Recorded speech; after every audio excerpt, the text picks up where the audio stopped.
नूतन शिक्षा वर्ष तुम मान स्वागत।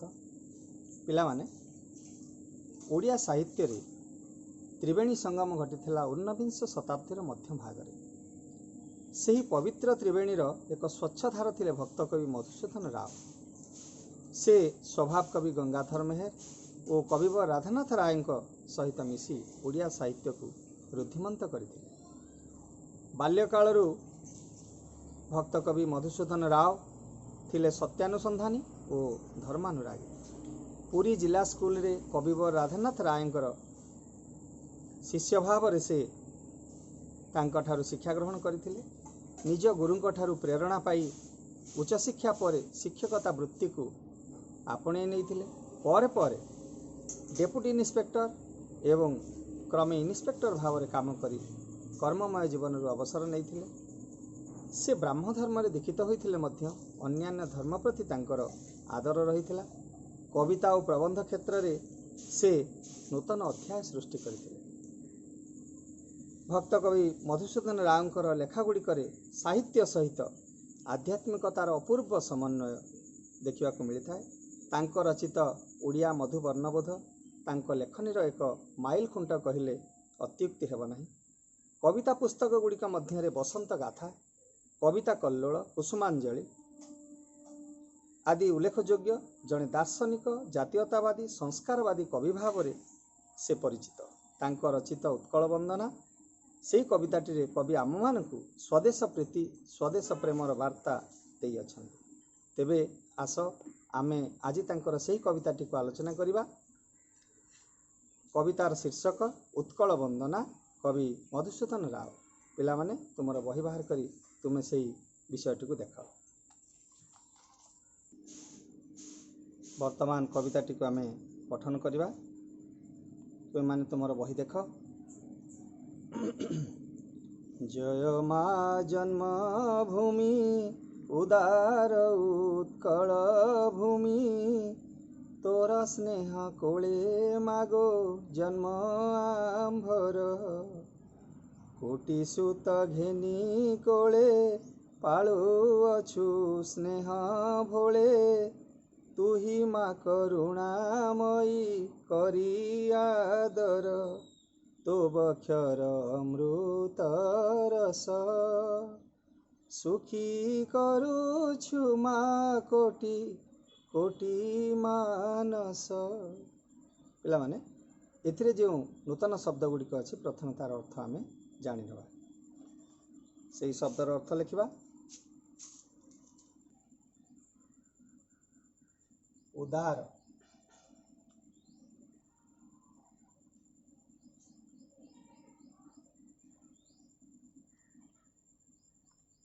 समभाव,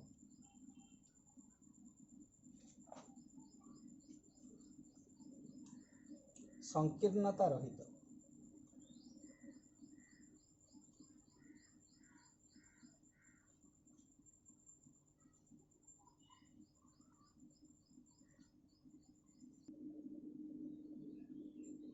सुत संतान, पुत्र,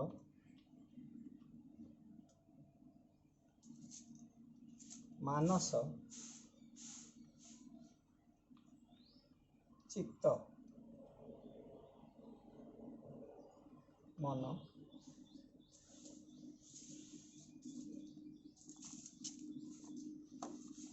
वर्तमान आमे से पंक्तिटीर यही अनुच्छेदर अर्थ को आमे बुझिबा। जय मा जन्मभूमि उदार उत्कल भूमि, तोर स्नेह कोले मागु जन्म आंभर। ये जो उत्कल भूमि कवि मधुसूदन राव आमर उत्कल भूमि को जन्मभूमि बोली कहिसेंती एवं यह उदार बोली कहिसेंती। तेबे भक्त कवि मधुसूदन रावकर सार्थक सृष्टि उत्कल वंदना सेठी रही स्वदेश प्रेमर वार्ता। आमर जन्मभूमि उत्कल को कवि माँ बोली संबोधन करिसेंती। तू ही माँ। तेबे प्रकृत रे जन्मभूमि आमर माँ परी। से आमको निजर पुत्र कन्या भली स्नेह श्रद्धारे पालन करुअछि, कोଳରେ धारण କରିଛି। ତାହେଲେ ଆମେମାନେ ମାତୃଗର୍ଭରୁ ଜନ୍ମ ହେବା ପରେ ଯେପରି ଏ ମାଟି ମାଆର କୋଳରେ ପଡ଼ିଥାଉ, ତା କୋଳରେ କୋଟି କୋଟି ପ୍ରାଣୀ, କୀଟପତଙ୍ଗ, ତରୁଲତା ସମସ୍ତେ ହିଁ ଏଠି ନିର୍ବିଘ୍ନରେ ଜୀବନ ବଞ୍ଚିଥାନ୍ତି। ଆମେ ତା ଉପରେ ନାଚୁ, କୁଦୁ, ଖେଳୁ, ତା ଉପରେ ଘର ତିଆରି କରୁ, ତାରି ପାଣି ପବନରେ ତାହାରି ଫଳମୂଳ ଆମ ଶରୀରକୁ ପୁଷ୍ଟ କରିଥାଏ। ତାହେଲେ ସେଇ ମାଟି ମାଆର ପେଟକୁ ଚିରି ଆମେ ସୁନାର ଫସଲ ଫଳଉ। ତା ବକ୍ଷର ଅମୃତ ରସ, ନଦୀ, ଝରଣା ଏସବୁର ଜଳକୁ ଆମେ ପାନ କରି କୋଟି କୋଟି ପ୍ରାଣୀମାନଙ୍କର ମନ ହିଁ ସେଇଥିରେ ହିଁ ଆନନ୍ଦିତ ହୁଏ ଏବଂ କୋଟି କୋଟି ମଣିଷ ବଞ୍ଚିପାରିଛନ୍ତି। ବର୍ତ୍ତମାନ ଆମେ ପରବର୍ତ୍ତୀ ଅନୁଚ୍ଛେଦର ସେଇ ପଂକ୍ତି ଗୁଡ଼ିକ ପଢ଼ିବା। ତୁହି ମା ଶୋଭା ସଦନ, ସିନ୍ଧୁ ଧୁଆଇ ଚରଣ, କେତେ ନଦୀ ଗିରିବନ, ଶୋଭେ ତୋ ଦେହେ। ଧର୍ମର ତୁ କାମ ଧେନୁ, ପୁଣ୍ୟମୟ ତୋର ରେଣୁ, କେତେ ମହାତୀର୍ଥ ଧରି ଅଛୁ ମା ସ୍ନେହେ। କୋଟି କୋଟି ପୁରୁଷ ନାରୀ, ତୋର ପଦ ତଳେ ବସି ମୁକ୍ତି ଭିକାରୀ। ବର୍ତ୍ତମାନ ଆମେ ଏଇ ଦ୍ୱିତୀୟ ପଂକ୍ତିରେ ଥିବା ସେଇ ନୂତନ ଶବ୍ଦ ଗୁଡ଼ିକର ଅର୍ଥକୁ ପ୍ରଥମେ ଲେଖିନେବା। ଶୋଭା ସଦନ,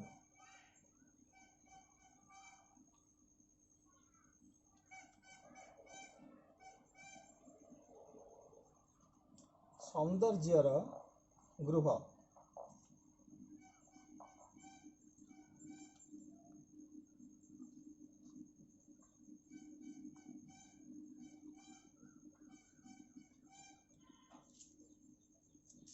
ସିନ୍ଧୁ, ସମୁଦ୍ର।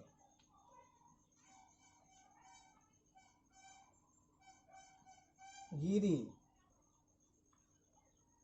ପର୍ବତ।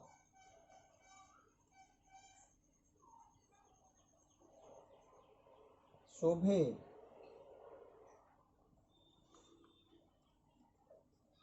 ଶୋଭା ପାଏ।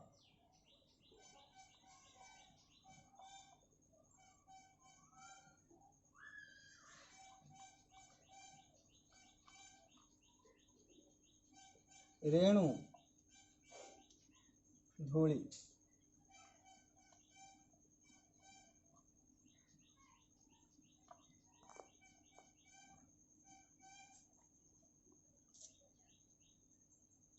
ମୁକ୍ତି,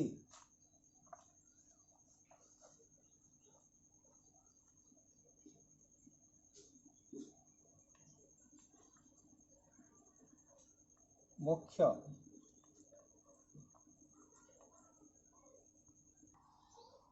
କାମଧେନୁ,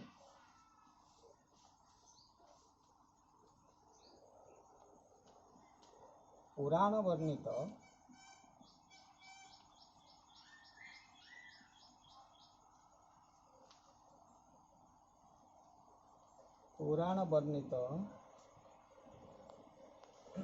କାମନା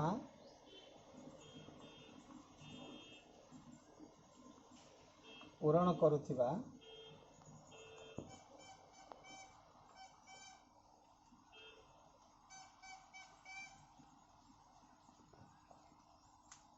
ଗାଈ।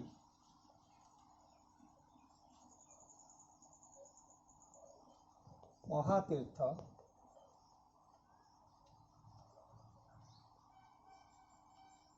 ଶ୍ରେଷ୍ଠ ତୀର୍ଥ।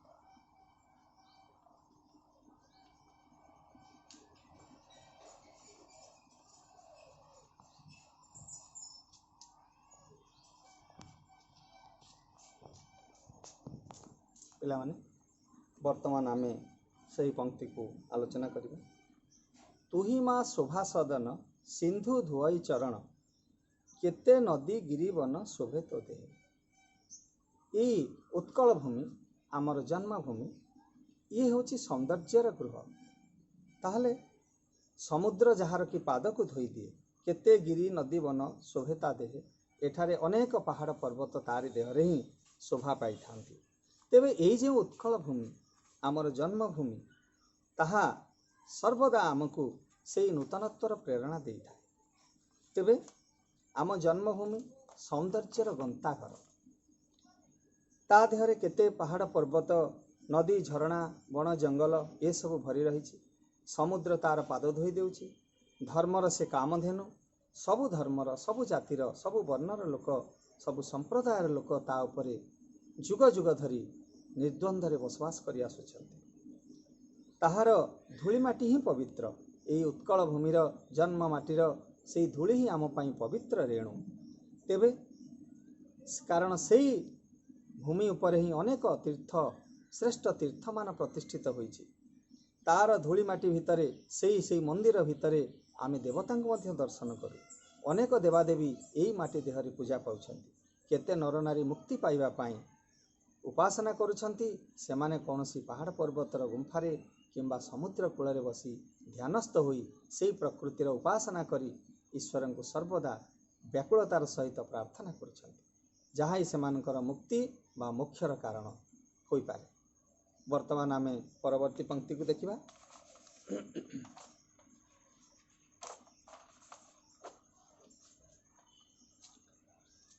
केते केते तपोधन केते साधु महाजन तोर सिंधु तटे अबा गिरी कंदरे तपस्या साधन करी हृदय महाभाव धरी प्रचारिले जुग धर्म आनंद भरे शंकरादि महात्मा जने विमोहित तोर दिव्य ज्योति दर्शने।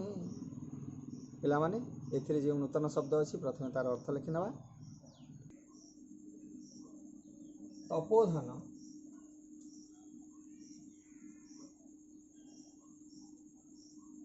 तपस्वी ऋषि महाजन महापुरुष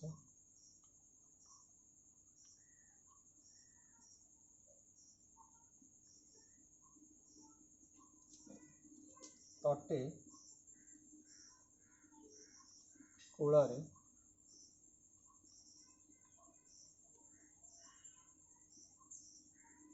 कंदरे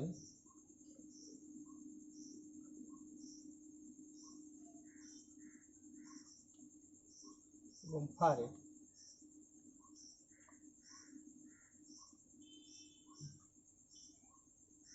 तपस्या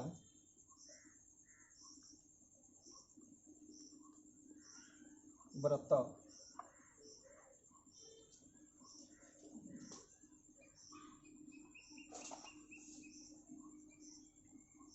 महाभाव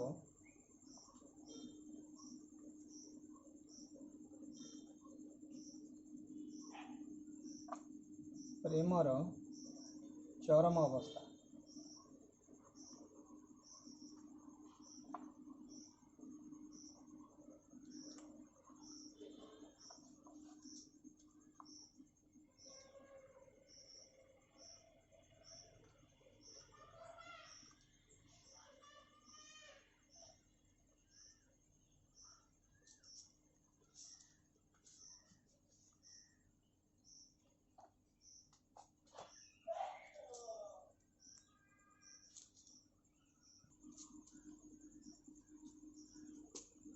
विमोहित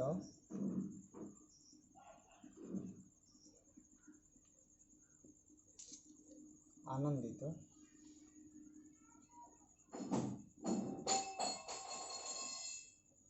दिव्य ज्योति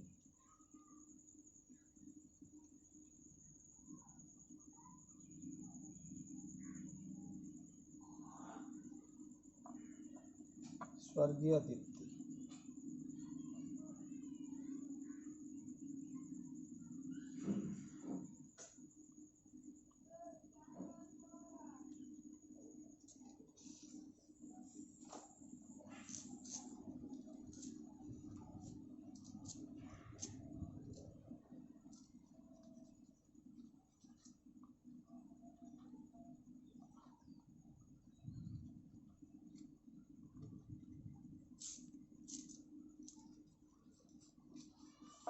ପିଲାମାନେ ବର୍ତ୍ତମାନ ଆମେ ସେଇ ପଂକ୍ତିର ଅର୍ଥକୁ ବୁଝିବା। କେତେ କେତେ ତପୋଧନ କେତେ ସାଧୁ ମହାଜନ ତୋର ସିନ୍ଧୁ ତଟେ ଅବା ଗିରି କନ୍ଦରେ। ତପସ୍ୱୀମାନେ ସନ୍ନ୍ୟାସୀମାନେ ଏଇ ଭାରତବର୍ଷର ଏଇ ଉତ୍କଳ ଭୂମିର ଆମ ମାତୃଭୂମିର ପାହାଡ଼ ପର୍ବତରେ ଅଥବା ସମୁଦ୍ର ତଟରେ ତପସ୍ୟା କରି ଜ୍ଞାନ କର୍ମର ଆଦର୍ଶରେ ଯୁଗଧର୍ମ ପ୍ରଚାର କରୁଛନ୍ତି। ଶଙ୍କରାଚାର୍ଯ୍ୟଙ୍କ ଭଳି ମହାତ୍ମାମାନେ ମାନବିକତାର ଜୟଗାନ କରି ସମାଜକୁ ଦିଗ୍ଦର୍ଶନ ଦେଇ ଆସୁଛନ୍ତି। ତାହେଲେ ଏଇ ଯେଉଁ ନୂତନ ଦିଗ୍ଦର୍ଶନ ସେମାନେ ସାଧୁ ମହାତ୍ମାମାନେ ଦେଉଛନ୍ତି, ତାହେଲେ ସେ ହିଁ ଆମର ଆଦର୍ଶ ଏବଂ ଆମର ସେଇ ଉତ୍କଳ ଭୂମିର ଗୌରବ ଏବଂ ତାହା ହିଁ ଆମମାନଙ୍କର ସେଇ ଐତିହ୍ୟ ଏବଂ ସଂସ୍କୃତିର ନିଦର୍ଶନ। ତେବେ ସେମାନେ ଶଙ୍କରାଚାର୍ଯ୍ୟଙ୍କ ଭଳି ମହାପୁରୁଷମାନେ ମଧ୍ୟ ଧର୍ମାତ୍ମାମାନେ ସେମାନେ ଏଇ ଯୁଗ ଧର୍ମ ପ୍ରଚାର କରିଅଛନ୍ତି ଏବଂ ସେମାନେ ଉତ୍କଳ ମାତାଙ୍କର ଦିବ୍ୟ ଜ୍ୟୋତିକୁ ସ୍ୱର୍ଗୀୟ ଦୀପ୍ତିକୁ ସନ୍ଦର୍ଶନ କରି ସେମାନେ ବିମୋହିତ ହୋଇଛନ୍ତି, ବିଶେଷ ଭାବରେ ଆନନ୍ଦିତ ହୋଇଛନ୍ତି, ଯାହାକି ସେମାନଙ୍କର ସେଇ ପ୍ରଚାର କରିବାର ଶୈଳୀରୁ ଆମେମାନେ ସନ୍ଧାନ ପାଇଥାଉ। ପରବର୍ତ୍ତୀ ପଂକ୍ତିକୁ ଆମେ ପଢ଼ିବା। କେତେ କେତେ ଧର୍ମବୀର ନିର୍ମିଲେ ମହାମନ୍ଦିର ଯଜାତି ଲଲାଟେନ୍ଦୁ ଅନଙ୍ଗ ଭୀମ। ପୁଣି କେତେ ଯୁଦ୍ଧ ବୀରେ ଯଶ ଅର୍ଜିଲେ ମହିରେ ରଣେ ପରକାଶୀ ବଳ ବୀର୍ଯ୍ୟ ଅସୀମ। ତୁହି ମାଗୁ ବୀର ଜନନୀ ତୋ ନାମରେ ପୁରୀ ଥିଲା ଏହି ଅବନୀ। ବର୍ତ୍ତମାନ ଏହି ପଂକ୍ତିରେ ଥିବା ନୂତନ ଶବ୍ଦ ଗୁଡ଼ିକର ଅର୍ଥକୁ ଲେଖିନେବା। ନିର୍ମିଲେ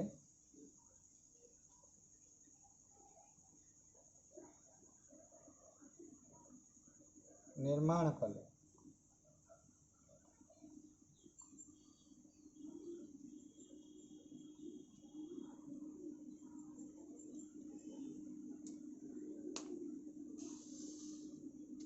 ଅର୍ଜିଲେ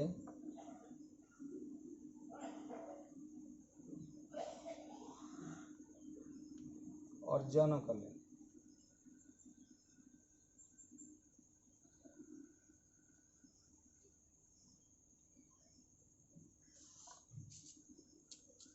ମହିରେ ମହି ପୃଥିବୀ,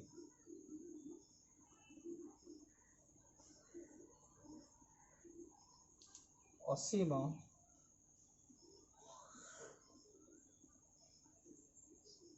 ସୀମାହୀନ,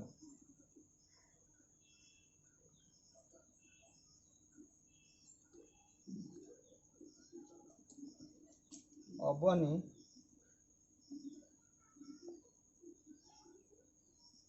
ପୃଥିବୀ।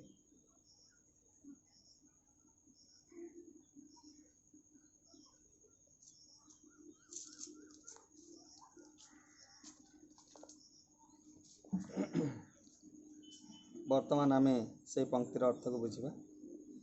କେତେ କେତେ ଧର୍ମବୀର ନିର୍ମିଲେ ମହାମନ୍ଦିର ଯଜାତି ଲଲାଟେନ୍ଦୁ ଅନଙ୍ଗ ଭୀମ। ପୁଣି କେତେ ଯୁଦ୍ଧବୀରେ ଯଶ ଅର୍ଜିଲେ ମହିରେ ରଣେ ପରକାଶୀ ବଳ ବୀର୍ଯ୍ୟ ଅସୀମ।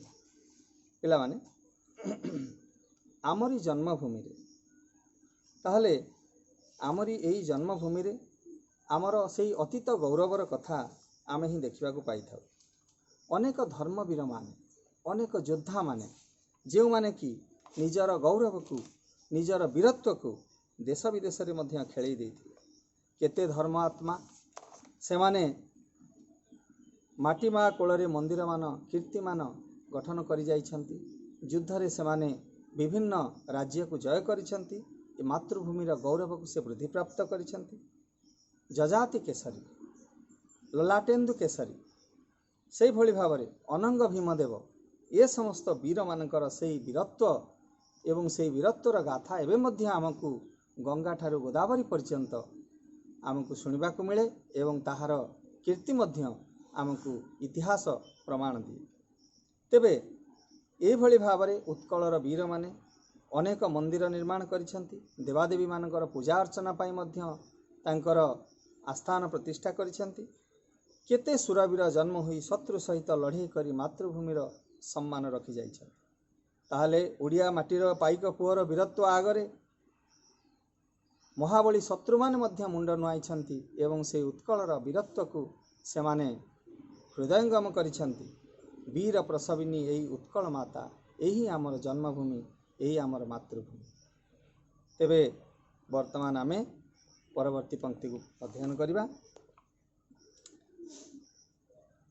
जनमिले तो कोଳରେ सारलादि कविवरे, पूर्ण तोर काव्य कुंज अमर गीते, तो महिमा तो गौरव तोहर पुण्य विभव, सुमरी मा मातृभूमि तोर तीते, न महिमा भक्ति भरे, अधम क्षम सुत तो चरण रे। पिला माने यही पंक्ति रे जो नूतन शब्द अच्छी तार अर्थ को मध्य लिखि नेबा। बरे बर श्रेष्ठ,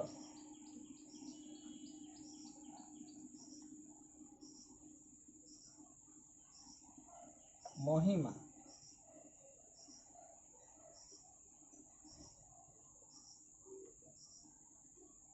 महानता,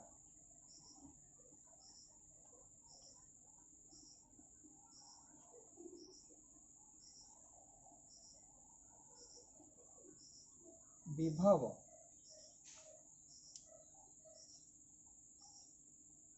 संपद,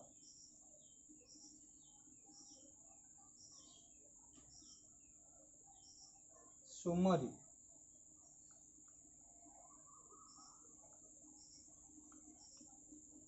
मने पकाए,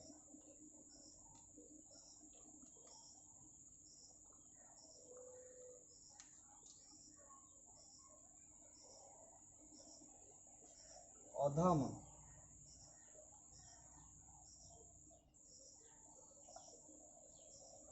हीन, अक्षम,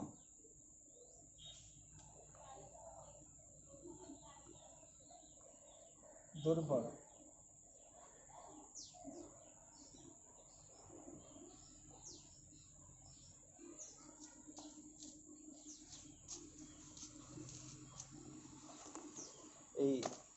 शेष पंक्ति को आम बुझा। जनमिले तो कोଳରେ सारलादि कविवरे, पूर्ण तोर काव्य कुंज अमर गीते।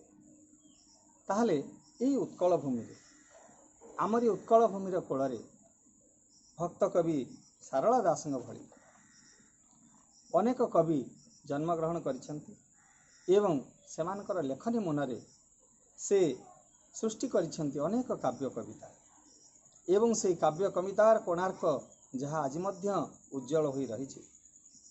ताहले उत्कलर शोभा तार महिमा गौरव दर्शन गौरवर वर्णन से माने जहाँ दर्शन करिसेंती ताकू सेमानकर लेखनी मुनरे रूपायित करिसेंती। ताहले सेही वर्णन शतमुख आज प्रशंसित एवं तांकर सेही गौरव को एवं मध्य आमे माने स्मरण करुछु। आमे आमर अतीत गौरव ऐतिह्य महनीय परंपरा ये सब को मने पकाई आमे माने निश्चित भाव में स्वाभिमानी हेबा आवश्यक एवं यही स्वाभिमान बोध ही आमको स्वतंत्रतार परिचय देव जहाँ कि ओडिया जातिर यही ओडिया माटीर परंपरा गौरव एवं यह ही आम मानकर ही जीवनी शक्ति जहाँ कि आमर संस्कृति को आहुरी रुद्धिमंत करे। माँ तुल्य मातृभूमि पर जीवन देवा को पश्चातपद हेबा नहीं।